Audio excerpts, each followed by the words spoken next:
Optimal minimal. At this altitude, I can run flat out for a half mile before my hands start shaking.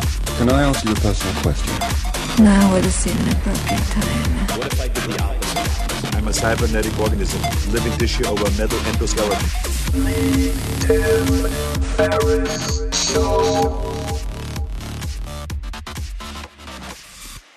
This episode is brought to you by Charlotte's Web, which makes a CBD oil, a hemp extract that has become one of my go-to tools. Now, I have never really talked about CBD oil, and cannabis has never really been the plant for me. I know we're talking about hemp, but nonetheless, after several nights of inexplicable insomnia, this was about a year ago, I just could not get to sleep to save my life. And after other fixes failed, so melatonin, California poppy extract, an elite athlete introduced me to this non-psychoactive extract, and bam, problem solved. I had some of the best sleep that I'd had in months. Now, I don't use sleep aids on a daily basis, but this has become part of my toolkit, and I hope to be exploring other applications soon. CBD oil products have exploded in popularity in the health and wellness and fitness worlds, and Charlotte's Web is one of the top players that offers broad spectrum hemp extract with CBD in the form of oils, capsules, and topical products. Charlotte's Web products will not get you high, so that maybe that is good news, maybe bad news to you, but it does have some powerful benefits and applications, and it works with your body's existing endocannabinoid system. Endo meaning from within, like endo versus exoskeleton, for instance. So endocannabinoid system works with your body. Some of the most common uses are for relief from everyday stressors, help in supporting restful sleep, which is what I most often use it for, to bring about a sense of calm and focus. A lot of my friends use it for that. CBD is also known or becoming known for helping athletes to recover from exercise-induced inflammation. Charlotte's Web hemp extract has naturally occurring terpenes, flavonoids, and other valuable hemp compounds that work synergistically to heighten positive effects, sometimes referred to as the entourage effect, which you guys can look up, making it more complete than single compound CBD alternatives, or at least that is what I've been told. I do not know much about CBD alternatives nor single compound. In any case, check it out. This stuff has really worked for me. So jump over to cwhemp.com/Tim. CW is in Charlotte's Web, cwhemp.com/Tim, to take a quick quiz which will determine the best product for your particular aims, lifestyle, etc. And they ship to all 50 states. Charlotte's Web are offering listeners of this podcast 10% off of their purchase. While there are some exclusions, I personally use the extra strength CBD oils or the extra strength capsules, and you can see what might be a fit for you on that page. And there is a 30-day risk-free guarantee, so why not try it out? So get 10% off of your purchase at cwhemp.com/Tim. And disclaimer, these statements have not been evaluated by the Food and Drug Administration. This product is not intended to diagnose, treat, cure, or prevent any disease. Enjoy. This episode is brought to you by Peloton, which I've been using probably for about a year now. Peloton is a cutting-edge indoor cycling bike that brings live studio classes right into your home. You can also do on-demand, which is what I do. We'll come back to that. So you don't have to worry about fitting classes into a busy schedule or making it to a studio or gym with a hectic or unpredictable commute. I, for instance, have a Peloton bike right in my master bedroom at home, and it's one of the first things I do many mornings. I wake up, I meditate for a bit, then I knock out a short 20-minute ride in my undies. Hard to do that at the gym. Take a shower, and I'm in higher gear for the rest of the day. It's really convenient and has become something that I look forward to. So you have a lot of options. For one, if you like, you can ride live with thousands of other riders across the country on an interactive leaderboard to keep you motivated. There are also up to 14 new classes added every day with more than 8,000 classes on demand. And you can pick based on length, 45 minutes, 20 minutes, whatever, music, hip hop, rock and roll, or say low impact versus high intensity or interval. You can pick the class structure and style that works for you. And in my case, I quite like Matt Wilpers, and I tend to do on demand and listen to a lot of and watch many of the same classes over and over.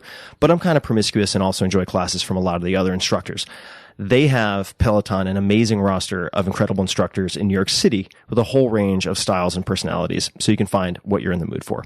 You also get real-time metrics that you can use to track your performance over time, and that will help I would say, catalyze you to beat your personal best. Now, that all sounds good, right? Gamification, yada, yada, yada. I didn't think that it would work for me or in any way incentivize me, but they really 100% hit the nail on the head. I was very, very impressed with how motivating it was.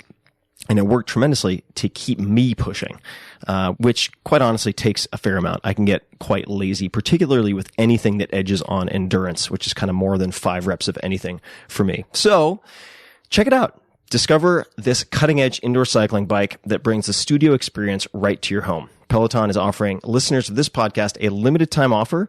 Go to onepeloton.com. That's O-N-E, Peloton, Peloton.com, and enter the code TIM, all caps, at checkout and get $100 off of accessories with your Peloton bike purchase. So get a great workout at home anytime you want.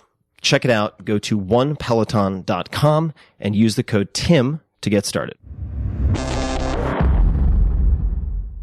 Hello, Tim Ferriss fans. My name is AJ Jacobs, and I'm a writer and friend of Tim's, and Tim has asked me to guest host the podcast today.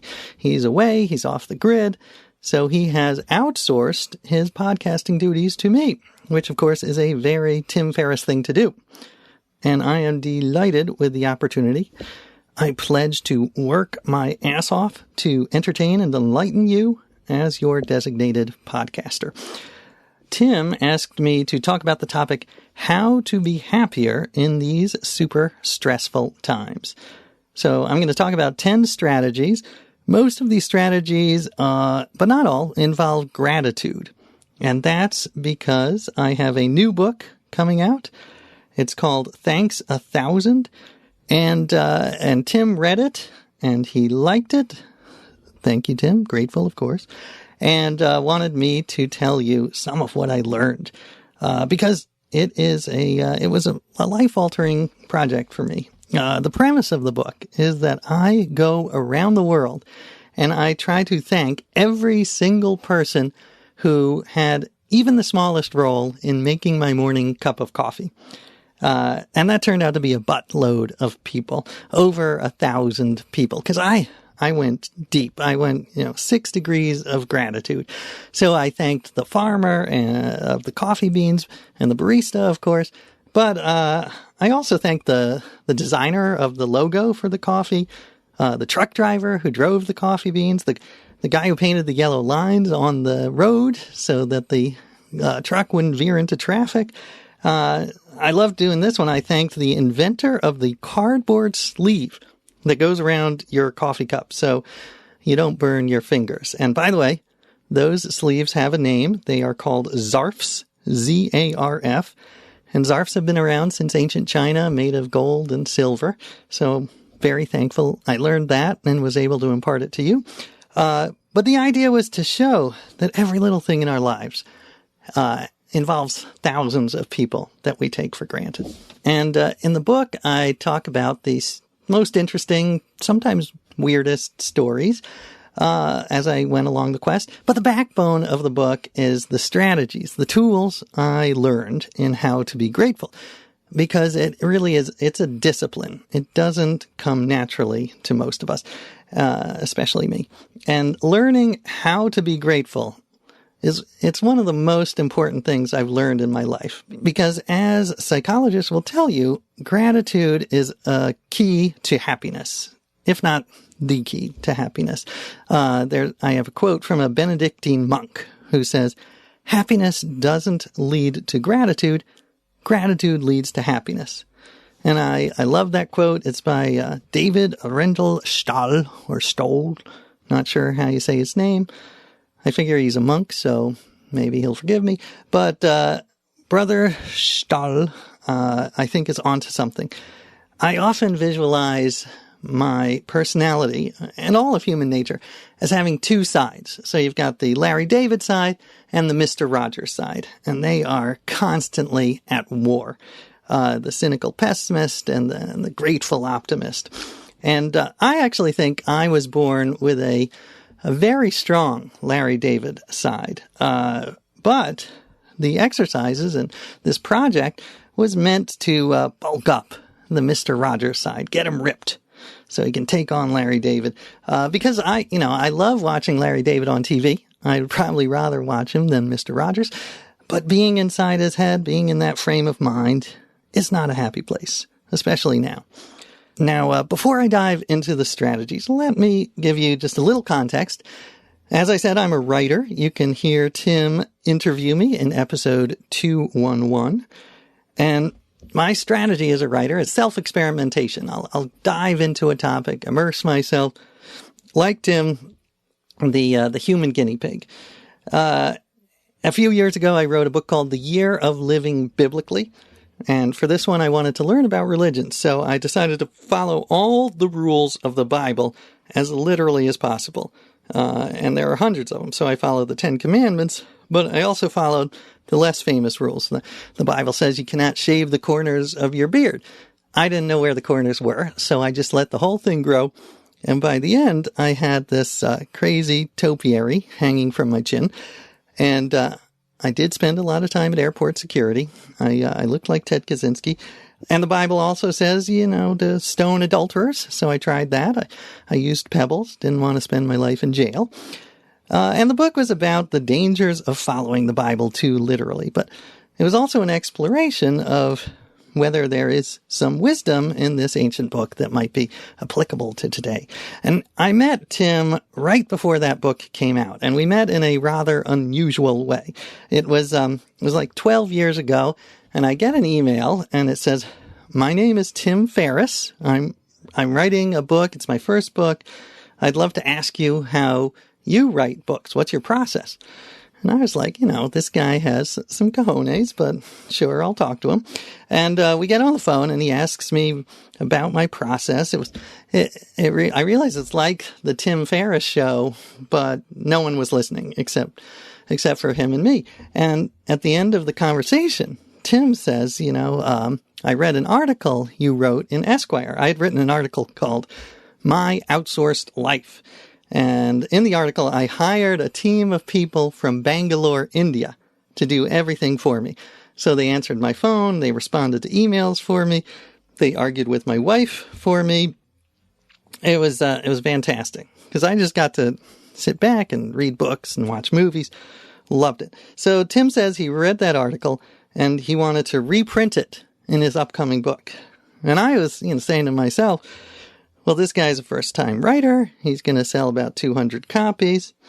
I'm not going to be an asshat and ask him for a lot of money. So I'm like, sure, go ahead. Print the article. No charge. Cut to a year later, I get a call. Hey, it's Tim Ferriss, that guy you talked to. Just wanted to let you know that my book is coming out in a few days, and it is #1 on Amazon. And I was like, what? How the hell did that happen? I mean, I've never been #1 on Amazon. And the book, of course, was The 4-Hour Work Week. And my article on outsourcing my life is the basis for Chapter 8. And of course, it shows that Tim has a brilliant mind that disrupted the book business. But oddly, letting Tim print that article for free, it turned out to be one of the best business decisions of my career. Not by planning, but I've had so many people who know me from the 4-Hour Work Week. So it's helped my visibility and get my message out. So karma is real. Sometimes. In this case, it was real. Sometimes you try to do a decent thing and it bites you in the ass. But this time it worked. So thank you, Tim. And thank you for outsourcing this to me. Okay. On to the tips. Some of these are in the book and some are not. Some are exclusive to this podcast. And there is plenty other stuff in the book, just so you know. But here we go. Strategy #1. Declare war on the negative bias. The evil negative bias. Psychologists will tell you humans are born with a negative bias. So if you hear 100 compliments and a single insult, what do you remember? The insult, if you're a normal human being. Now, if you believe in evolutionary psychology, there's a reason for this. The negative bias, it had survival value in Paleolithic times. So your 1000th great-grandparents, they needed to be extra aware of dangers, the lions, the poisonous mushroom. So that's what we are programmed to notice. But we're not, most of us are not on the savannah anymore. So this negative bias is quite an unpleasant way to go through life. A major cause of depression and anxiety. So how do we fight this negative bias? And the best weapon, according to many psychologists, gratitude. Particularly the type of gratitude where you focus on the hundreds of things that go right every day instead of the 3 or 4 that go wrong. And I've been trying to do this for years because I know the advantages of living a grateful life. I mean, there is a ton of studies on how it'll help you battle depression. It'll make you heal faster. Grateful people are more likely to exercise and eat healthy. So it really is remarkable. And I've been trying to be more grateful. So a couple of years ago, I started this ritual in our house. Before every meal, I would say a prayer of thanksgiving. But prayer it's not quite the right word because I'm pretty agnostic. So instead of thanking God, I would start a meal by thanking the people who helped make my food a reality. So I'd say, I'd like to thank the farmer who grew these tomatoes, and the truck driver who drove these tomatoes to the store, and the cashier at the grocery where I bought them. And one day at dinner, my 10-year-old son said, Dad, that's kind of lame ritual, because they can't hear you. Those people are not in our apartment. So if you really care, you should go and thank them in person. And I was like, that is an interesting idea. That is a book idea. So thank you for earning your supper, son. So I did. I went on a trip. I focused on my morning cup of coffee, and I went around thanking people all over the world, 1,000 of them.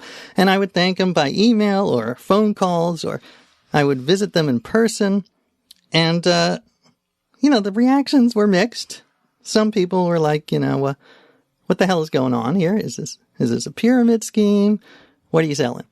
But the majority were surprisingly touched. So, for instance, I remember I called this woman who does pest control for the warehouse where the coffee beans are stored.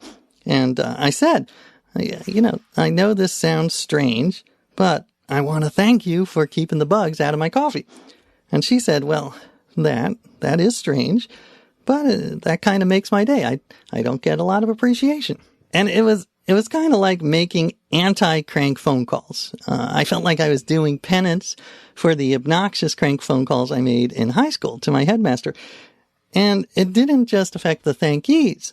It affected me. It gave me a little burst of dopamine because it was such a clear example of how I had negative bias. I was taking for granted all these thousands of people that were needed for my cup of coffee, and all of the things that went right so that I could have this brown, delicious liquid in the morning.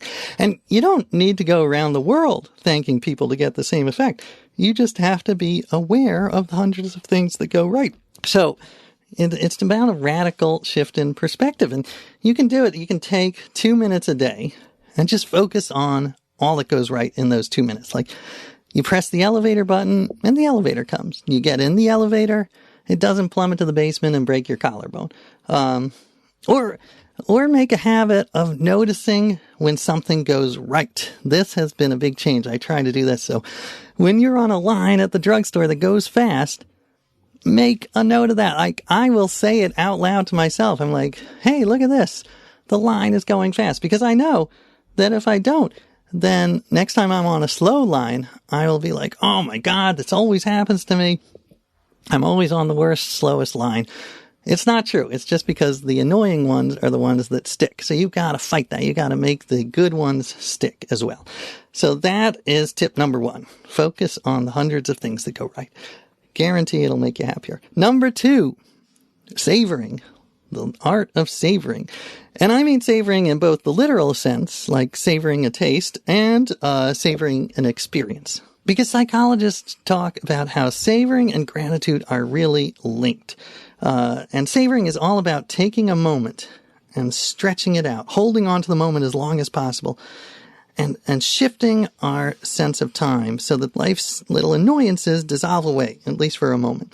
Because otherwise, life goes by in a blur, like an undifferentiated gray goo. So one of the best savorers I met was this guy for my coffee book, where his name is Ed Kaufman. And he works at Joe Coffee, which is the coffee shop in New York where I buy my coffee.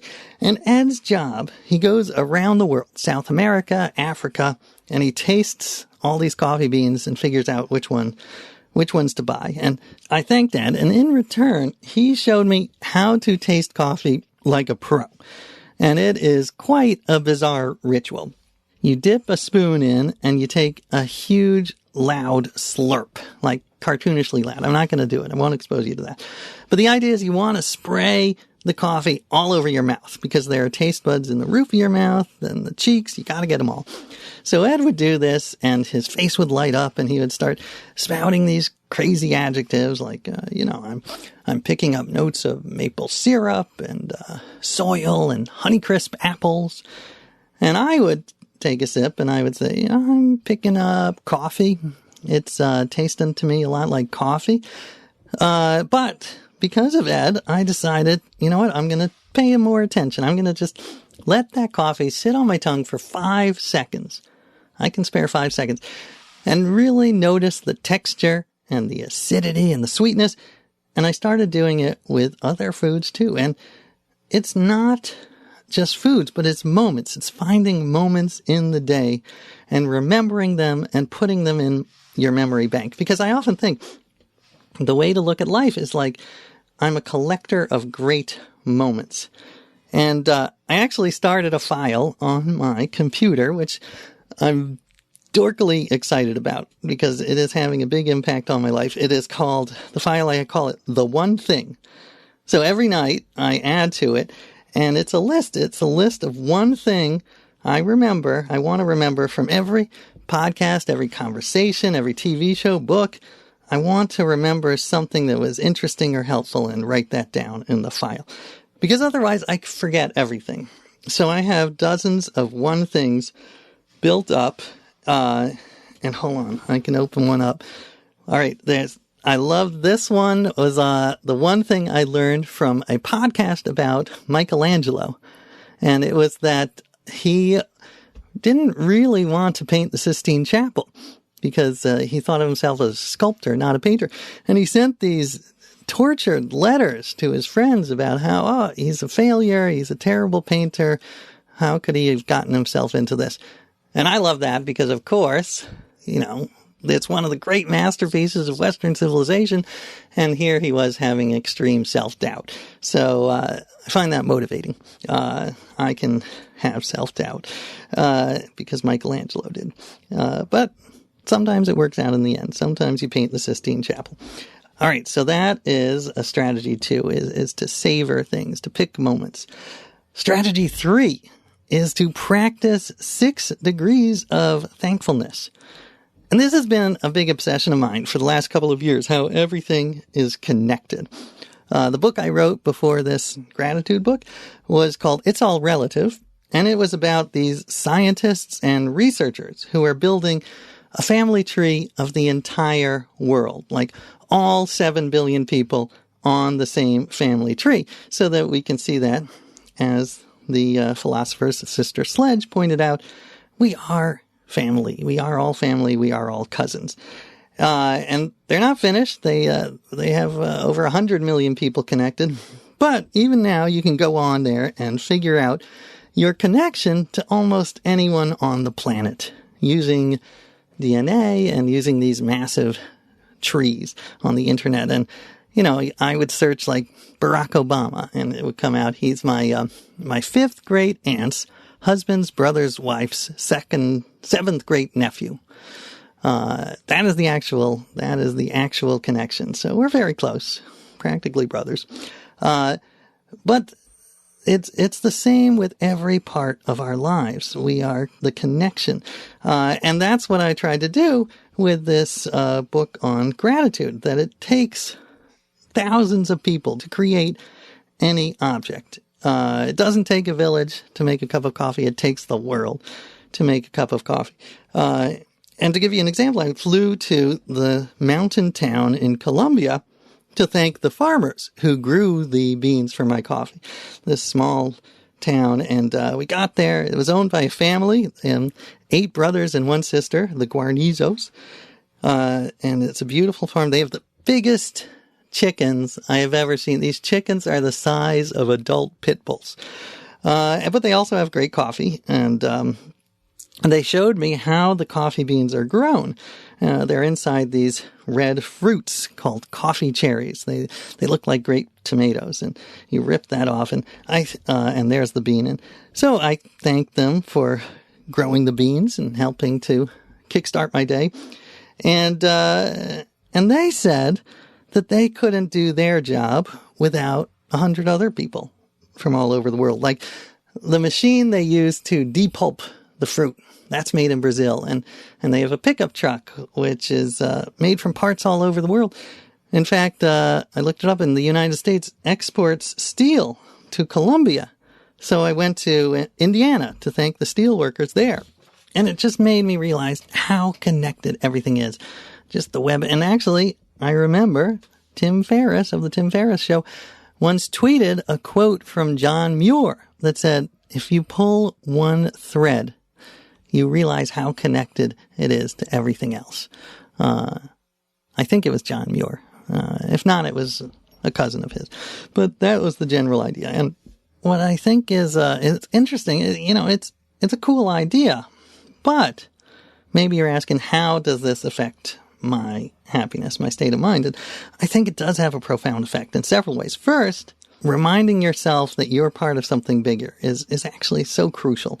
And there's this story I love that it sounded apocryphal, but I looked it up and it's actually true.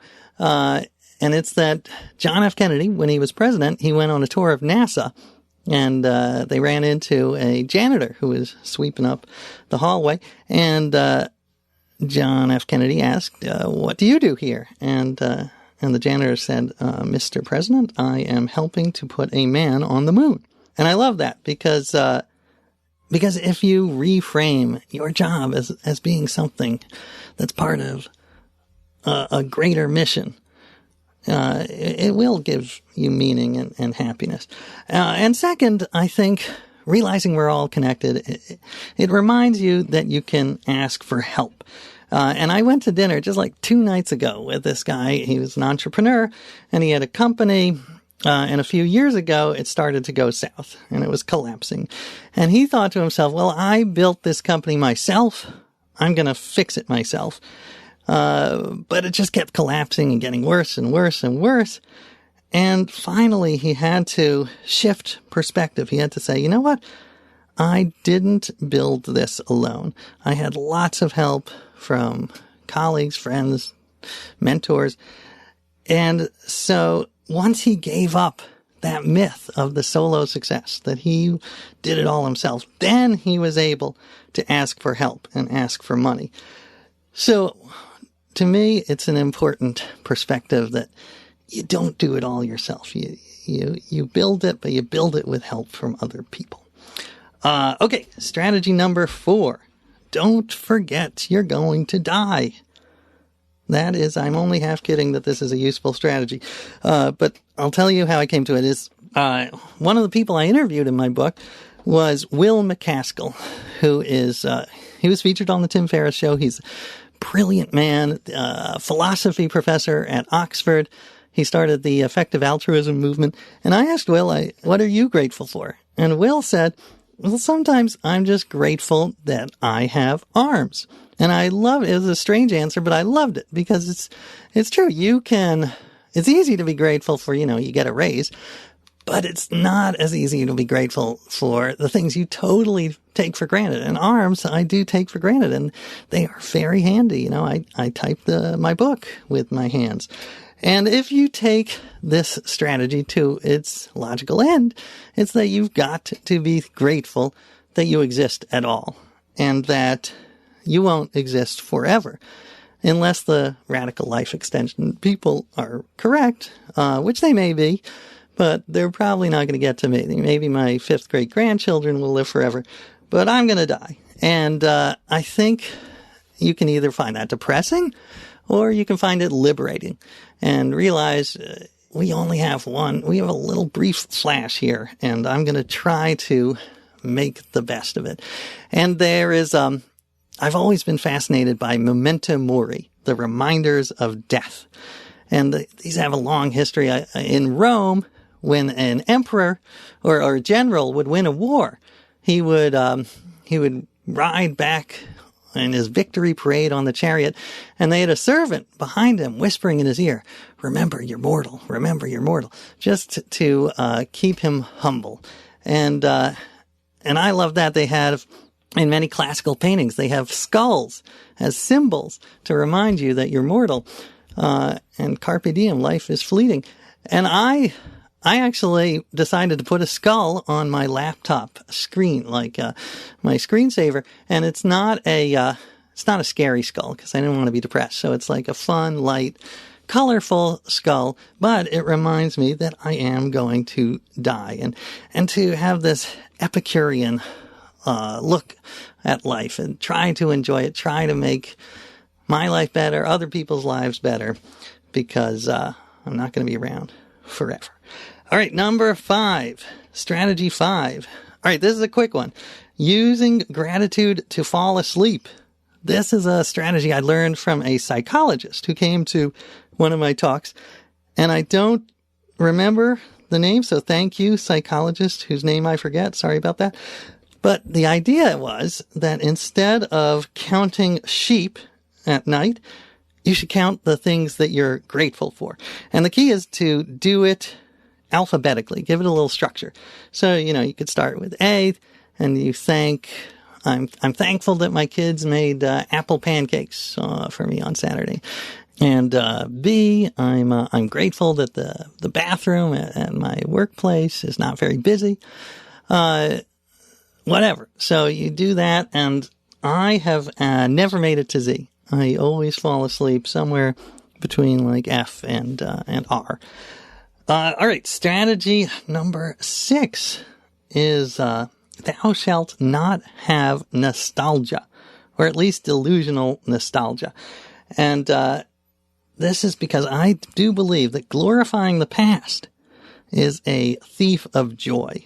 And I've come to realize that the good old days were not good at all. They were disease-ridden.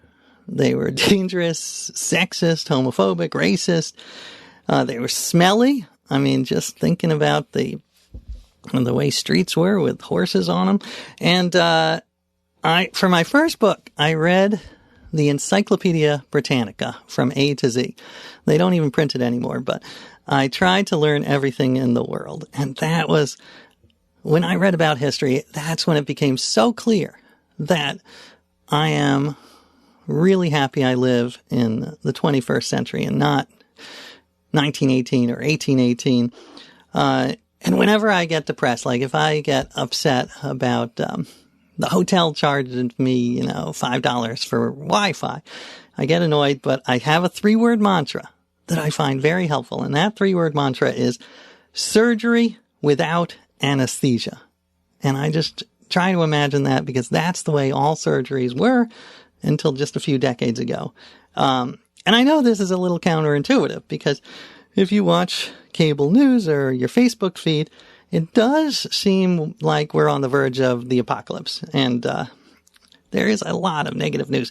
And granted, I do think that the last couple of years have been a huge step backwards. And we've got to fight to get back on course. But I like to take the long view, and it gives me some hope. I am in the Steven Pinker camp, the writer of Enlightenment Now, that if you look at the long view of human history, that we should be thrilled to be alive now, because it is much less dangerous. There's much less suffering than there used to be. And this even I saw in my coffee, because I am thrilled to have a modern cup of coffee. Because if I had a coffee 100 years ago, I do not know what would have been in it, because I read a terrifying history of coffee, which had the list of adulterants. Is that a word? The list of stuff that they put in coffee that the merchants would slip in there. Anything you can think of. I mean, it was dirt. Baked horse liver was one. They cut it with baked horse liver. There was lead, arsenic. I mean, you were taking your life into your hands when you ate in the past. So I am thankful for the FDA. One of the people I thanked was Teddy Roosevelt's descendants, because Teddy Roosevelt was the president who signed the Safe Food Acts into law. So don't wallow in the past. All right. Strategy number 7. Try to discover the hidden masterpieces all around you. One of my favorite conversations during this gratitude project was when I called to thank the inventor of the coffee cup lid. And his name is Doug Fleming. Actually, it's not all lids. It's the particular lid on my cup. And until this time, I had given very little thought to coffee cup lids. But when I spoke to Doug, I was blown away by the amount of passion and thought that went into this coffee cup lid. Because he thinks it's very important. Like, a bad lid can ruin your coffee. It'll block the aroma, and that's a huge part. It can send the coffee spouting, which decreases your pleasure. So Doug, he revolutionized coffee lids. He was written up in Wired. He's like the Elon Musk of lids, hopefully a little more emotionally stable. But he designed a lid with an upside down hexagon, so you can really burrow your nose in there, and there's an extra large hole to let out the aroma. And I loved that, because it made me realize there are these little masterpieces all around me that I take for granted. I'm looking at the on-off switch on my desk lamp, which has this smooth indentation that perfectly fits my thumb. And it's lovely. If something is done well, then the process behind it is largely invisible. But if you pay attention, if you notice these things, refuse to take them for granted, it will tap into your sense of wonder, which is such an important part of happiness. All right, strategy number 8 is go analog. So for this book, to sort of get the word out, I pledged to write 1,000 handwritten, personalized thank you notes to readers of my books and articles, and send them off. And this project has been simultaneously both a huge pain in the ass and wonderfully rewarding at the same time. Because what I did was I put on my website, you can go on ajjacobs.com/thanks, and you can fill out your name and address and a message. And that's what I loved, is people have been filling out these lovely messages about the times they read my book, and they are wonderful, sometimes very weird. I've gotten a lot of requests. I've gotten requests to write thank you notes to people's dogs. One guy wanted me to thank his ex-wife, which I thought was like conscious decoupling at its best. I had to draw a taco for one reader. So it's a little odd, but it is also, it makes it so real to have a paper, and it's good for me as the thanker, and hopefully good for them as the thankee. It has raised my happiness level. And you can read these articles about these studies that writing thank you notes can have a lasting impact on your happiness. So this one study had people write 1-page thank you notes to someone who was important to them, a mentor or a relative, and then deliver the thank you note in person. Read it to that person you're thanking, which is can be totally awkward. I did this. I had a boss at my first newspaper, and I I read to him how much he meant to me, and it was indeed awkward, but I think it was good for both of us, at least for me. And there was recently a study that said we overestimate the level of awkwardness when we thank people and underestimate how much impact it will have. So I do recommend writing the thank you notes. By the way, 2 other quick studies on gratitude that might be useful. One was a study, I believe it was Wharton study, that said if you use the phrase thank you, it is not as effective as using the phrase I am grateful. So because I guess thank you, it's just become so robotic. So if you can mix it up and try to get out of just the rote thank you and try another phrase, that apparently has more impact. I tried this with my wife. I said to her, I'm deeply grateful that you took our kids to the orthodontist. And she looked at me, she's like, are you in a cult? Like, what's going on here? So that, don't use deeply in my experience, but mixing up the phrases is a good idea. And the second study I found interesting was that people who had job interviews and then wrote a thank you note were more likely to get called back. So maybe obvious, but they really do work. All right, strategy number 9 is to fake it till you feel it. Fake gratitude till you feel it. And this has been a theme in many of my projects, along with Tim's projects, I think, that when you act in a certain way, it affects your thinking, that the outer affects the inner, that the behavior affects your mind. There's a great quote. I wish I had come up with it. It's actually by the founder of Habitat for Humanity. He says, it's easier to act your way into a new way of thinking than to think your way into a new way of acting. So I would say I experienced this quite a bit during the gratitude project. I would wake up with my Larry David side strong, the grumpy side strong, but I would force myself to call or write notes, thanking people. And just by doing that and realizing what people had done for me, what all that had gone into my coffee, my mind caught up. I tricked my mind by doing the action. So act as if you're grateful, and eventually your mind will catch up, hopefully. And finally, use gratitude as a spark to action.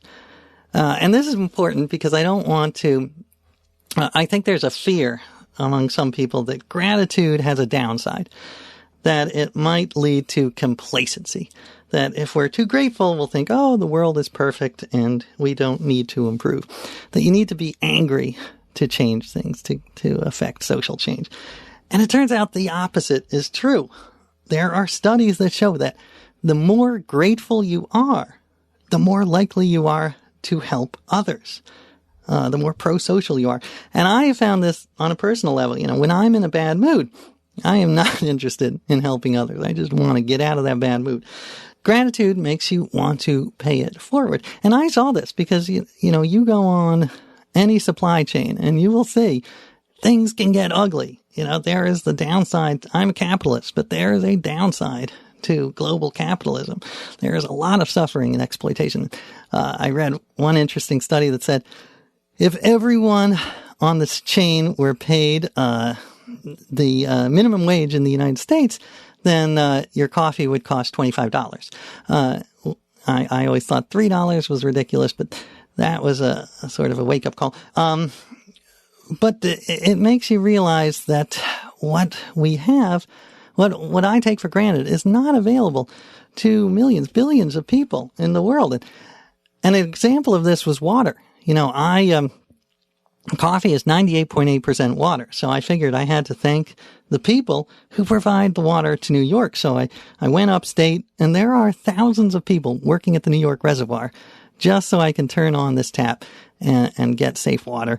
And their jobs are not always fun. There is a job. Someone has to pick up the cow poop and the deer poop around the reservoir before a rainstorm so it doesn't flow into the reservoir. So it reminded me that there are these people who spend hours on this, and there are people around the world who have to walk part of the day, much of the day, to get clean water. And I was talking to my kids because I thought we could reframe the glass half full, glass half empty. I think we need to go a step back. It's not just that the glass is half full. It's like the fact that we have any water in the glass at all, that you can put it under a metal tube and turn a switch and you have clean water. That's crazy. So it doesn't matter how much is in the glass. The fact that there is water is astounding. So the wonderful paradox is the more you focus on other people, the happier you are. I mean, I spent most of my life, my 20s and 30s, focused exclusively on my own happiness. And when you are chasing your own happiness, as the sages will tell you, you're not always going to be happy. It's too much pressure on yourself. So, paradoxically, but wonderfully, focusing on someone else's happiness will actually make you happier. All right. So, and by the way, little plug for water. Becoming aware of this, I asked Will McGaskill, the philosopher, what is the best or a good water charity, and he suggested Dispensers for Safe Water, which gives people the ability to clean their water in a cheap way. So, little plug for them. All right, so now my conclusion is I'm just very grateful that I was able to undertake this project Gratitude, and I've become, sort of an evangelist. I want my friends to follow the gratitude trail. So it doesn't have to be coffee. It could be a light bulb or a pair of socks, and you don't have to travel the world. You can just do a small gesture like sending a note to the designer of a logo you love, or looking a cashier in the eye. Mostly, I just think it's a mindset, refusing to take things for granted, being aware of the thousands of people involved, that someone in a factory made the fabric for the chair you're sitting in right now, or the pants you're wearing.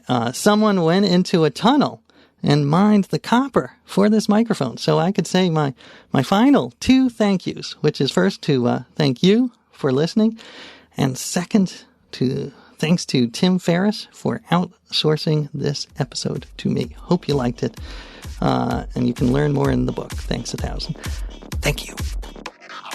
Hey guys, this is Tim again. Just a few more things before you take off.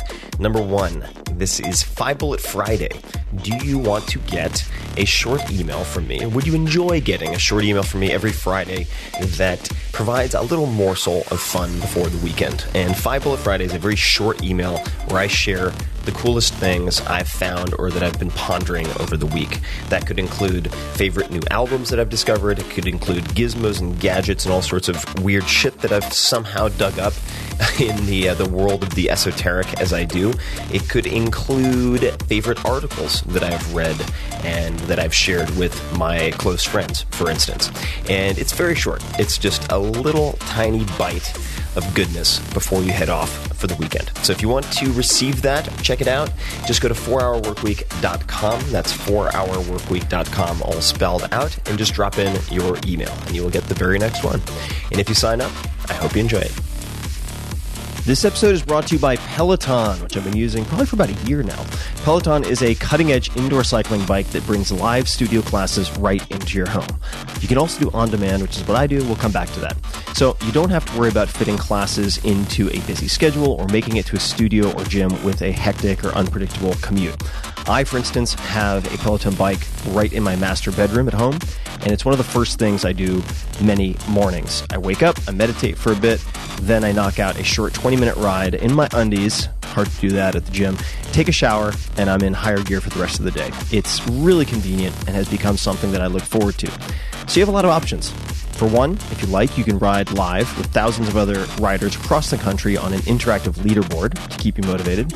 There are also up to 14 new classes added every day with more than 8,000 classes on demand, and you can pick based on length, 45 minutes, 20 minutes, whatever, music, hip-hop, rock and roll, or say low impact versus high intensity or interval.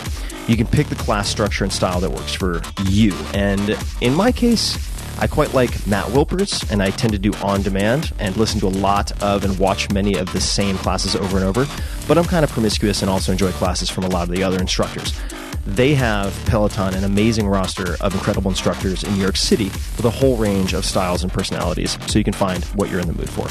You also get real-time metrics that you can use to track your performance over time, and that will help, I would say, catalyze you to beat your personal best. Now, that all sounds good, right?